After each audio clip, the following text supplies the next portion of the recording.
able to feed themselves or their family. That is not easy.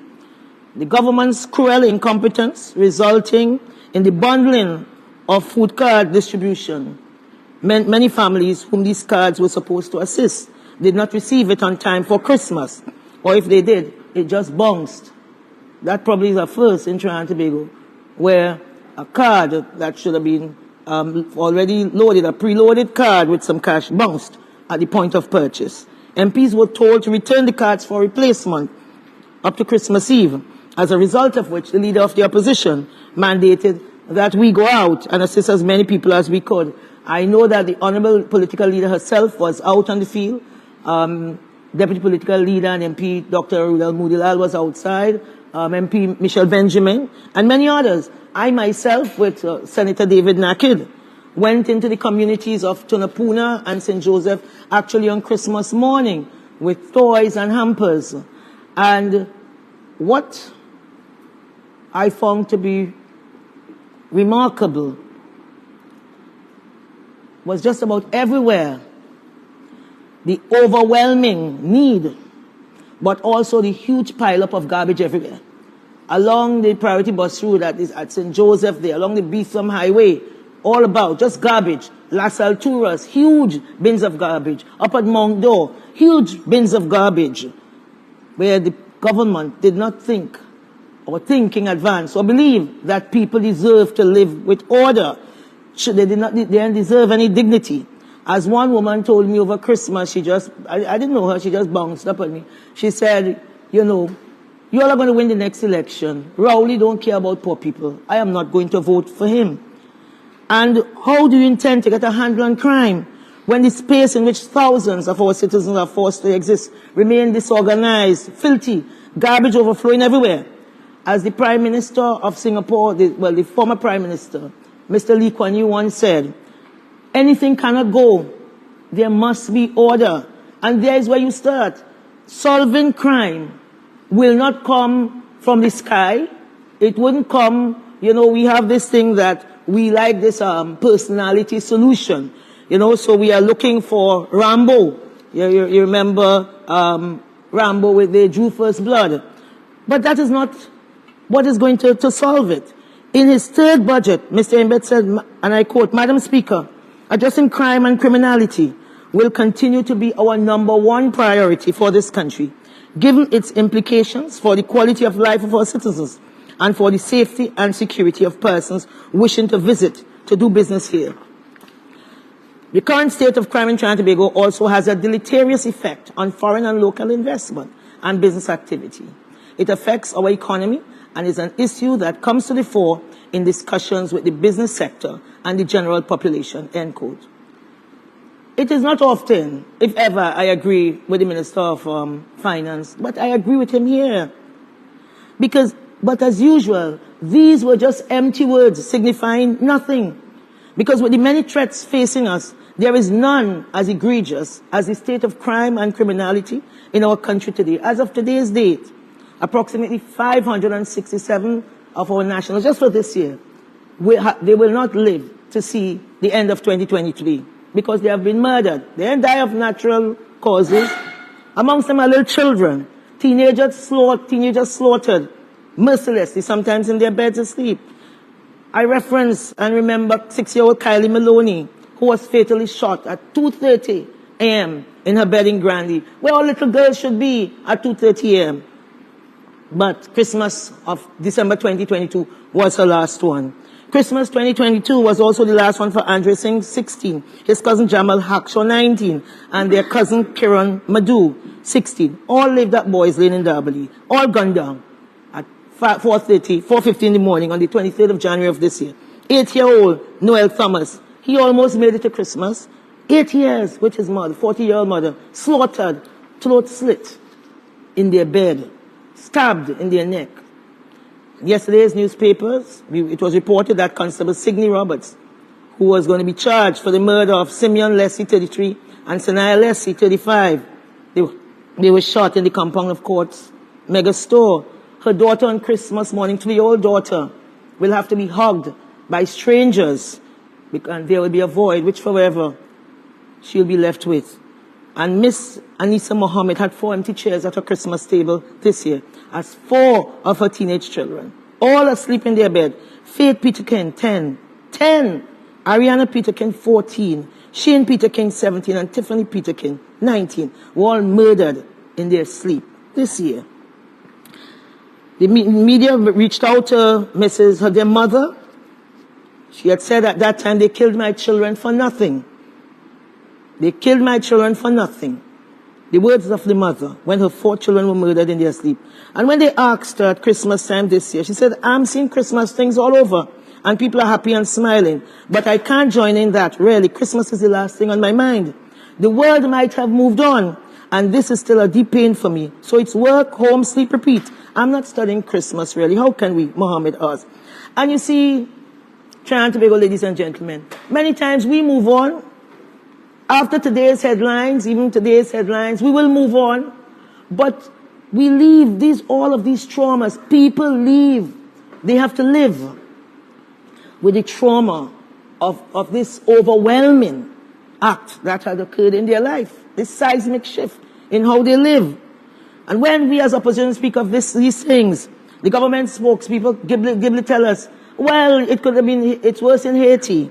It's worse in the Gaza. So as 2024 is upon us, and the next general election looms, ladies and gentlemen, you cannot expect to do the same thing and expect a different result. You cannot vote faithfully for the PNM and then say things were better under the UNC with Kamla. Trinidad and Tobago, if we don't take our country back from the brink, it does not matter if we get dragon gas or not. It doesn't matter how many children get scholarship, if we pave roads or not, if the food card's working or not. In any case, we are just living and eating to die. It ain't matter. Lana Sahadia was murdered yesterday in her house. In her house, standing behind her curtain. Most likely hearing, in her last moments, hearing a commotion in the road and just peeping behind her blind to see what the hell going on over there. And that was her last thought. She was killed standing in her house. It could happen to anyone, anywhere. Yesterday, social media was awash with even more gruesome scenes. Not from Haiti or Gaza, but right here on our Churchill-Roosevelt Highway. Today, the Guardian newspaper, highway carnage. Highway carnage. In Trinidad, highway carnage. Gunmen ambush. Ambush in Trinidad. This is Trinidad. This is not Gaza. Gunmen ambush. This is what we are reading this morning in what we call Sweet TNT. The Daily Express, innocent woman killed. The Newsday, 4 dead in highway shooting. Right here, 3 killed by assassin bullets. The 4th victim, as I said, Lana Sahadio, killed for daring to peek from the curtains of her upstairs living room window. Dared to draw her blind and was murdered just for that act of looking to see what was happening. You see, Trinidad and Tobago, people are not born to kill other people, as President Mandela said. People have to be taught to hate. So how did we get here? And now that we have found ourselves in this hopeless place, what are we to do? By now, each and every citizen should realize the government has no plan to save your life. They are only interested in their own political power. Forget Hines, because we created the facilitatory environment for hapless Hines. Hines could not be Minister of National Security in any other country on earth. You point to me which country. Anywhere on earth. Not only the Prime Minister. He's not alone to be blamed. But the people of Trinidad and Tobago, the people will suffer through having young people just die in the 2s and the 3s and the 4s. And there was a time they will be pointed at by the government. Again, the government spoke to and said, that's a gang man, and that's a gang woman, and so on. That's how they explained it, because they had no intention of doing anything. So they said, that's all right, they're expendable, they are gang folks. But is Lana Sahadio, can you ascribe that to her? This thing has moved out of what they used to describe as hotspots, and now it is everywhere. We cannot continue to tolerate any doctrine of who live, and who dead, because every single one of us must take responsibility and stop blaming the man in the moon. Forget this mythical crime plan. Things are too far gone. They cannot save innocent life. That cannot save innocent lives. Crime plans could only work within structure, within focus, vision, and resolve. with sensible, committed people willing to do the hard, integrated, fundamental work required. Whoever ambushed the 3 yesterdays or others have put out a viral, they already put out a viral voice note, saying the thing now start. And they are warning citizens to stay away from Port Spain because of some impended reprisal bloodbath. This country, as at 28 December 2023, Trinidad and Tobago, is in a state of total chaos, breakdown, lawlessness, and anarchy. And that is not me being facetious. That is not me engaging in hyperbole. I don't think there is anybody who will disagree with me that we are not in a state of anarchy. We are not descending. We are right here, the barbarians at our door. And getting back to any state of normalcy will take leadership and resolve, who we can and must rally, all of us collectively, to take responsibility, to save our own lives, to become active in our communities, in an all-out effort to restore our country to good order. In that regard, the leader of the opposition, up to New Year's Day, Christmas Eve, on Boxing Day, she had a small caucus. And she has signaled, and maybe in her New Year's message to the country, she will reaffirm her commitment to commence consultations and engagement with the public on this issue of crime, because she believes it is all of us who are in it together, and we must collectively find and work towards the resolution. So starting very early in next month, 2024. Because the Prime Minister has basically abandoned his post and has said who they're dead. And the government, of course, he continues to lead with the blame game, putting plasters on nothing, nonsense, gibberish talk, with no follow-up action, zesting and flexing, and criminals running havoc, young men mainly black, unafraid of dying. As far as they are concerned, when they are 20 years old, they have seen everything. Their eyes have seen the glory of the coming of the Lord, and they could die. They are not afraid of anything. They are not afraid of anyone. So mainly black young men are afraid of dying, killing citizens in broad daylight, invading homes, raping, stealing, and killing. Extortion is widespread and mainstream, and nothing from this government of quacks and invalids who don't appear to believe the children of the women who are the backbone of the PNM, that those children are worth saving. They don't believe that there is need for an intervention from the ground up, an intervention that is fundamental, brick by brick, stone by stone, child by child, school by school, pole by pole, standpipe by standpipe. That's how we have to take it. There is no magic and any miracle here. There is no burning bush. We have to do the hard fundamental work. The then Prime Minister Kamala Prasad Bisesa had recognized the impending storm because it was a long time in coming, but the signs were clear. And what she did was she appointed a cabinet. There was a cabinet committee appointed and chaired by then now deceased Dr. Selwyn Ryan, Professor Emeritus of Political Science at the University of the West Indies, and other members of his team, good, strong, bright citizens of this country, Dr. Indira Ramprasad, Mrs. Patricia Mohammed, Dr. Marjorie Thorpe, and Senator Dr. Lennox Bernard, independent senator at the time. They came up with this report, 436 pages, calling it No Time to Quit, Engaging Youth at Risk. This document, the then Prime Minister had started the work because they had highly recommended sport, and she started with Hoop of Life and some other interventionist program, mitigating programs. But of course, that was on the desk of somebody when they entered the cabinet room after the elections in 2015. However, nothing was done. 436 pages of good work. Now, I'm not saying it's the entire answer. It's not the entire answer. But it is a good place to start.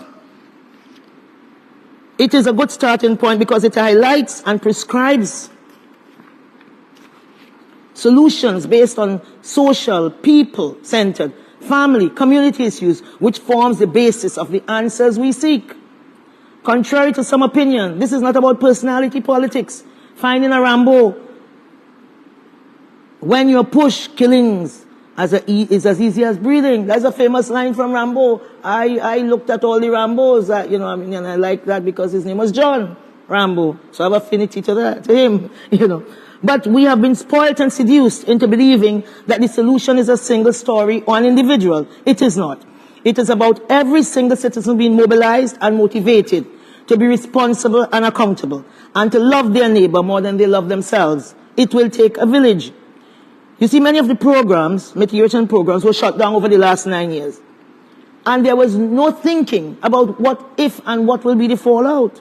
It's because the then or now government simply left it to metastasize. So crime is not a Laventille problem. It's not a hotspot problem. It is all over the country. It is a Trinidad and Tobago problem. The solution presented needs political will at all levels of government and civic engagement. So the question is, after 9 years of government, how you feel? What? Because the Selwyn-Ryan Committee places its deliberation and recommendation for development in a concept of human and citizen security, noting that violent crime brings with it a critical cost to society through its loss of human, industrial and social capital and the gradual decay of the quality of human liberties and freedoms that are suffered by all, including those who commit the crime. So there were many recommendations. So Trinidad and Tobago, it will take leadership and resolve and an integrated approach in terms of taking us off the brink. Don't continue to be seduced by lazy man thinking that this is a one-man show. This is a 1.3 million man and woman show. And it is only then we will see the peace and community we yearn for. The murders are further compounded by the troubling numbers of missing citizens. The Guardian, I think it was last week, reported 595 persons missing in this little Trinidad and Tobago. It is reported that every day 2 persons goes missing. How you could go missing in Trinidad? I find it sounds impossible, implausible, but it is happening in this country, and no one looks for them, or they are not looking hard enough. How you can't find them? Is it that we have decided we will play God, who live, who we find, and who we don't find, or some people too poor to find?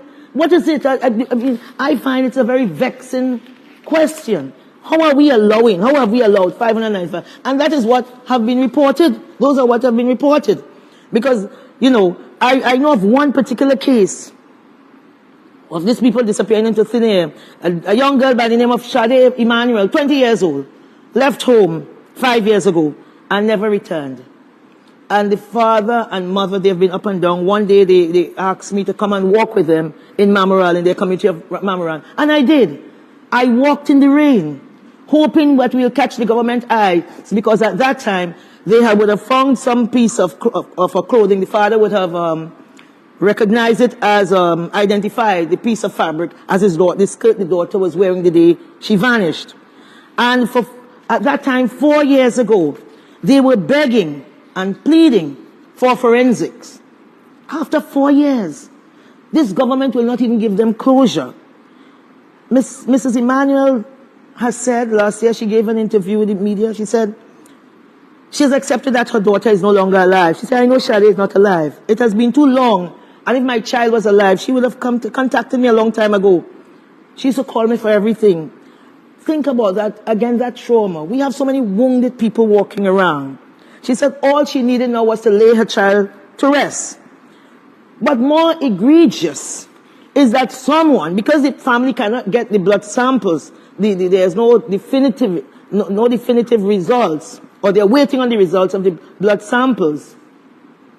The police, I suppose, cannot proceed with the case. So that's another one who has joined the 18% or the 13% detection rate. You know, well, no, they are not 13. They're 87% of the crimes who have not been detected, who remain unsolved. Is it because Sade is not rich and powerful that even you can't even give her the dignity of death, of a burial, the family, the peace of closure? 5 years now, this government has been giving them a song and a dance. Lazy and useless. Why? Because Sade is not their daughter. She's from Mamaral. She's not from some big shot family. Her parents are humble. All they are guilty of is loving their daughter more than life itself. I am sure if her father could have put himself, I've seen him, I've heard him, he would have put himself in her place. How can we continue to just step over the dead bodies and avert our eyes and conscience to the murdered bodies of our children? Trinidad and Tobago, I'm hoping, as Martin Luther King had said, the arc of the moral universe is long, but that it will bend towards justice. Justice for all of these children like Sade. Because the brutality of these murders, they are compounded by sexual assault. Thousands of our children are victims of sexual assault. and of abuse. They are saying, I think I saw rape is the second most underreported serious crime, child abuse being the first. Official statistics show that between 250 and 300 rapes occur every year in Trinidad and Tobago, but victim surveys suggest the actual rape is about 7 times higher. So that would mean that between 1,700 and 2,000 women are sexually, and men and little boys are sexually assaulted annually. Ladies and gentlemen, we cannot pray crime away. Charity begins at home. Adults, parents, family members must take responsibility for their children and those left under their jurisdiction and care. Life takes discipline. We all face our challenges. Nobody knows what we are going through, but in my many walks through different communities, I've seen 30-year-old women, almost children themselves, with 5 children, weighed down with the responsibility of finding food, shelter, and clothing for 5 children at 30 years old. The Children Authority says an average of 1,395 reports of child sexual abuse are made to the Children Authority each year. All of these are the issues, that lead to a life of crime when children are facing all of these trauma. The Children Authority said from May 18, 2015 to September 30, 2023, members of the public as well as stakeholders made 10,811 reports of child sexual abuse. I mean, this is a shame. And they say that's just the tip of the iceberg. Just the tip of the iceberg. So, I am saying, as we exit this season of festivities to enter the festival season of Carnival, particularly we have a lot of single mothers, female-led household, that one cannot just meet man or woman at any, for a matter of fact, a Carnival fete online and, you just take them home into your house. You don't know these people. I'm not being judgmental or standing on any soapbox. And I know it is not a single story. But if the cap fits, you are doing the wrong thing at a time when the country needs you to do the right thing, and you need to course correct. Because when you're busy flexing and feeling yourself, thinking your milkshake brings all the boys to the yard, somebody interfering with your children. It is widespread. That too is an epidemic in our country, and we must take responsibility. We must be disciplined. We have to be focused. Those who are guilty of leaving their children unprotected and vulnerable must stop that habit now. I mean, even those who are in state care, the law says at 18 years, you have to leave. And children who would have been regulated, told when to bathe, when to eat, when to sleep, are sent on their way without any oversight, anything to guide them. And what the statistics is telling us is that over 50% of these 18-year-olds who are now, let's say, in their 20s or 19, as it is, could be 19 years, 20 years old, over 50% are pregnant by the time they are 20 years old. Why? Because they go out there, they have nowhere to live, boys and girls, and big men, big women take them in and take advantage of them. So we need a whole revival in this country in terms of who we are as a people. We have to go back to ground zero. I think we have to stop Trinidad on the night of 31st December 2023 and start over, because everything is now just out of control. So a big part of getting crime under control is the strengthening of the family unit, which ultimately leads to resilient communities. Again, it takes a village.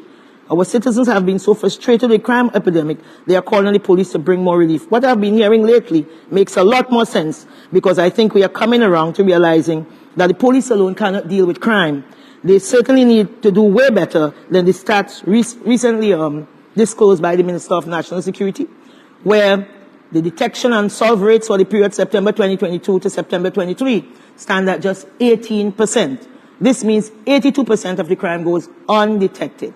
So out of every 100 crimes committed, only 18 are detected. So the biggest deterrent is if you know you will be caught. That is one of the biggest deterrent. Part of it, we have to stop it at its root to have better communities, healthier communities, well-organized communities, disciplined communities, people who look out for each other kind of communities. That is what we have to do. Communities where they pick up the garbage, where they trim trees, where they have potholes everywhere, where everything just look like a mess, that anything could go. We have to start there. We have to deal with the schools, the fighting, the vicious fighting. I've never seen anything like that in my life, and I don't want to date myself. And after all, it's not because of money, because over the last, from 2015 to 2022, $48 billion have been allocated to the Ministry of National Security. So it's not dollars, it's about sense and hard work. Winston Churchill said a country gets the government they deserve. At only 4% larceny solved, officers solved just 43 cases out of 1,090. And then, of course, we have human trafficking. And all these manner of evil. So be focused as we come into 2024, knowing that another year of this, living under these conditions, is untenable. Looking at the wasteland this country has become, where it has been normalized for a young woman to be raped and murdered. It is commonplace for 6-year-old little girls to be murdered, sleeping in their beds, for a 9-year-old to be murdered, running on a playing field. The murder of our little children has been normalized. So we don't stand even to insist that the government give us the barest minimum of working and monitored cameras. Pepper spray, none of that. We don't stand up. And basically, we as a people have to stand and demand better of the people who have decided that they want to, well, not manage us because we are not being managed, but rule us. So ladies and gentlemen, as this 2023 comes to a close, 2024 is a good time for reflection and renewal. As we step into the new year, let us not only reflect on the challenges we face, but also focus on the power we hold as a united nation of Trinidad and Tobago. The trials of the past year have underscored the need for Trinidad and Tobago to change. For us to change as a people, for us to change our expectation, for us to change in terms of our empathy, for us to change in being able to stand up and speak out, not only on our own behalf, but on behalf of others, those who are vulnerable. I want to assure that the United National Congress remains unwavering in its commitment to be a force for good and to enable change as we look towards the new year, hopefully a time of promise and change.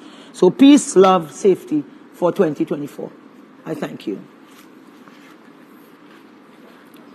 Yeah. Thank you. Yes. Do you believe that the state relevant ministry, even the government itself, owes food card holders recipients an apology? They owe them efficiency in the first place. But of course, they owe them an apology. This is untenable. You know, I mean, can you imagine, Mr. Samaru, you're a journalist, so you'll be close to what is happening on the ground. So you know you're not a politician, so you wouldn't amplify things so you won't go. You just report in the news, okay? I'm just saying that. So therefore, you know people suffering out there. So can you imagine a mother or a father counting the 10 fingers and the 10 toes? Already when you're poor, you feel shut out, you feel vulnerable, you feel as if nobody cares, you feel as if you don't matter, your life may matter. And then you go up to the cashier and this thing not working. The whole line behind you seeing this thing is working. So they owe people more than an apology. I think the minister needs to go. This is totally untenable. How much will we tolerate? How much? It's too much.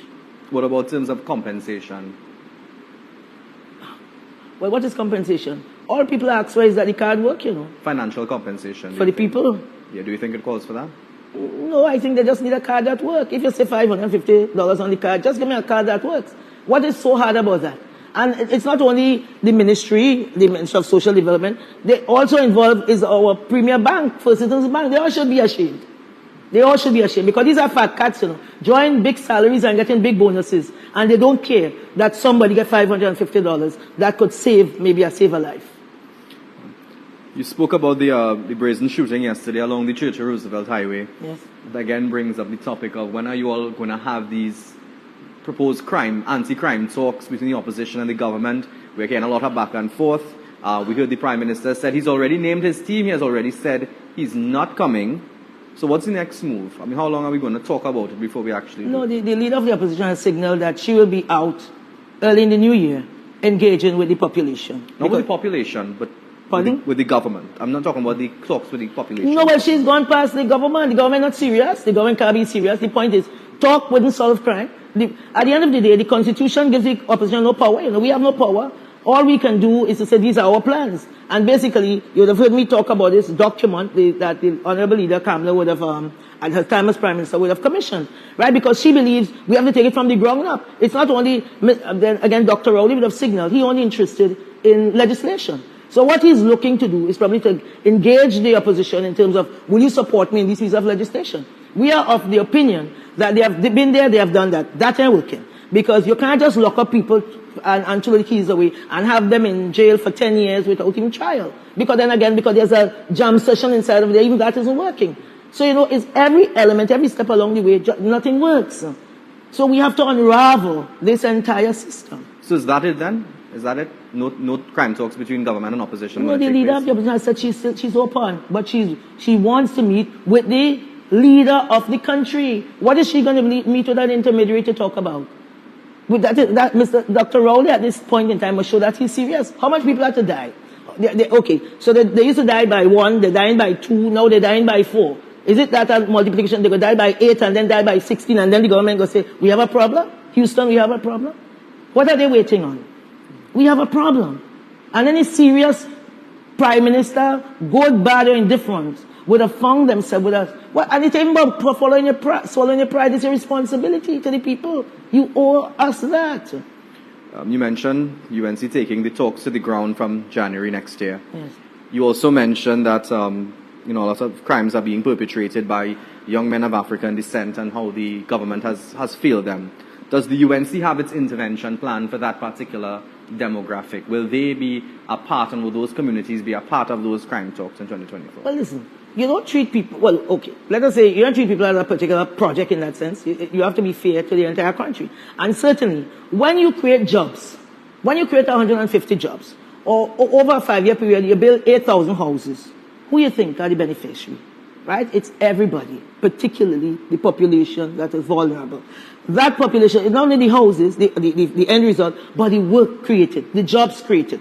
This country was almost overheating with jobs. Because what you have to do is to present healthy alternative. That's what people don't have. You know, when you go into a community, it has literally nothing. I mean, you might have the corner parlor, the whatever. Who is the employer in some of these communities? It's the man with the gun who looking prosperous with the big gold chain and he pants down under his butt or however, you know, they do the flexing.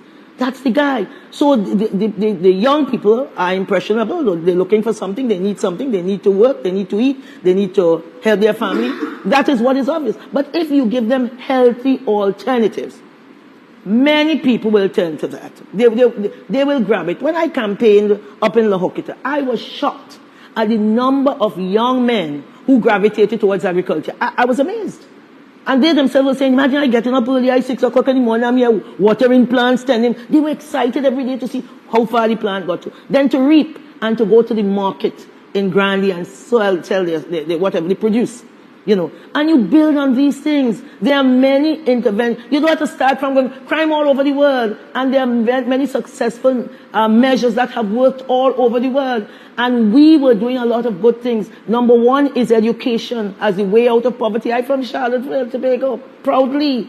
You know, and because of education, I can stand here and address the country through you. In addition, education, without education, the schools have collapsed. When we are out, many times when we are doing these political meetings, I have the honor of going to some schools. You can know the denominational schools, and I'm saying it, it's fine. A lot of them are clean, well organized, toilet papers in the you go to the government school, it's a total mess, shambles. The toilet dark, it's dirty, the floor is wet, and so on. Who is to blame? It's about management. It's management. It's about consciousness. It's wanting better. It's every step of the way you have to teach a child. You have to train a child. When a child bring home something, in Charlottesville, they bring home a pen that isn't, you better find the owner of that pen before the night is out. And your grandmother will clout you, your mother will clout you. And when you go to carry back the pen and say, you know, I took this pen, the person you're handing to will clout you also. So you're coming crying and you're going back crying. That's how you teach sometimes. I mean, it's brutal, but that's how you teach values. We are not teaching our children anything. And that's what is happening because mothers are busy and depressed and working and what have you, being paid a minimum wage. And everybody is just being pressed down because the whole country is just in a state of depression and they can't find themselves with any way out. And I'm saying because the government has not they have really not created many opportunities, and they're running down this elusive dragon, and basically they have forgotten all of the other opportunities. They're not talking about diversifying the economy. Nobody cares about that. So if the dragon stop dancing, we are tied to this thing, it dance, we happy, it dance, we sad. What's going on? This country is not stirring. There's hardly any economic opportunity, activity. What you probably have, you have some buying and selling going on. Right? People go wherever, they buy their container and they come in. But the creativity, they have killed it. You know, they squeeze out the forex. Well, big story we heard recently about a particular group that they're so lucky, they're getting so much that they could think it to see, they want to see dead people. And all they could do is to go on Churchill Roosevelt, they would have seen for yesterday, you know, for free. My final question with respect, you mentioned murders, you mentioned sexual assault, robberies. Yes. Yesterday, the National Insurance Board faced a cyber attack, one of quite a few this year. I don't have to impress the wealth of information the NIB holds with everyone's business. Yes. How much is the United National Congress looking forward to the proposed cybercrime legislation that is coming? And how imperative it is that you think we get on the legislative agenda early in 2024? And will you all be working closely with the government with at least a common goal to strengthen that mechanism? Well, sir, legislation will help, I suppose, but you have to investigate, find and prosecute also successfully, and we really we have not been doing that very well. Anything that the leader of the opposition has committed over and over, that anything that is in the interest of the country, she will do her best with her team to support and assist the government. But that is not all. It's more than the legislation. Organizations have to understand that this ransomware will find places that are vulnerable. And here we have a way that maybe we might buy a piece of software, but there's no maintenance, or there's no money for maintenance, as it will. We always fall short. And there are two schools of thought. One is that the NIB is broke, or the government has run out of money. I tell you that's the wild rumor, you know, China is a land of rumors. But and so they're saying the hack is really probably a hack. But let us say it is serious. I'm hoping that it is, because what I must commend them for is that they have been upfront. They have treated us differently than TSTT. We are still waiting for TSTT to tell us about what has happened and the consequences of their hack. But NIB, they have actually been upfront and said there has been a hack. So we are also calling for state agencies, large businesses, small, as best as they can afford, to strengthen the backbone of their security. And this is not an 8 to 4 issue now. This is a 24-hour issue, because the world is a 24-hour world, and these ransomware people or cyber attackers, it's a business to them, it's a hustle. You know, because when they get your data, they hold it until you pay them money, as it were. So we can't be foolish. You know, we have to behave as if it's going to happen, and invariably it does, but we have to ensure that we have all the guardrails up. And basically, what happens next in terms of the mitigating strategies? We can't just sit down and leave them with our information on the dark web, etc. There must be a whole range of protocol that is followed really studiously all the time. Okay, so thank you again so much. As I said before, I really, really hope for the next few days of 2023 that we safely enter 2024, because anything can happen at any time. Thanks again.